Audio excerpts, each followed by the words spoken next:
Okay, let's move on to grooves. Okay, so this is a little bit of a weird concept. Okay, grooves are not clips.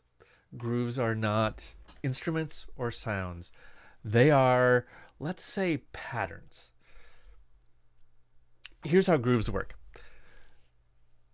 Let's say I have a beat, for example, like this.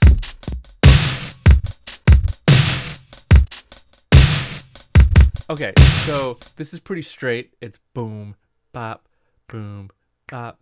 So if I wanted to apply a groove to it, I can make it do something like swing.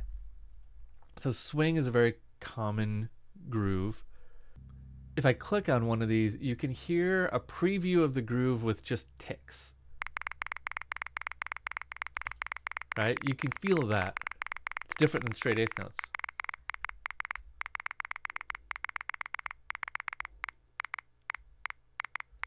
Let's go to... Okay, here's a kind of extreme one.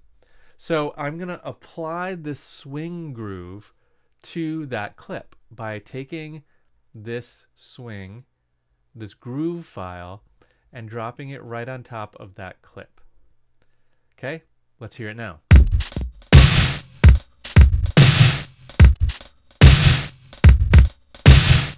Okay, so it's got that kind of groove to it.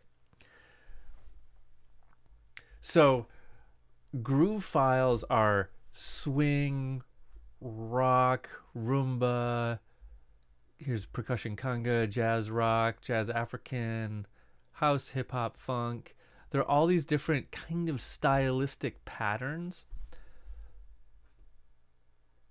that you can apply to a clip. They work on audio clips or MIDI clips, okay? So this button here in our library is just a big archive of a bunch of different grooves. You can also make groove files, which we'll talk about doing later, using this area down here that just popped up called the groove pool, okay? So this is the groove pool. It's a neat little area that comes up when you're using a groove. So the files here in the library, these are AGR files. That's the only thing you're going to find in this setting. That's Ableton Groove. I don't know what the R is. Probably just Groove. The R of Groove. Ableton Groove. Groove files. Cha-cha. You can add a cha-cha. So those are a relatively new thing to live. They're not new to 12, but I think they came out in 10 maybe. We'll deal a bunch more with using grooves and making grooves later, but this is where we find them, and that's the quick thing on how to use them. So let's move on.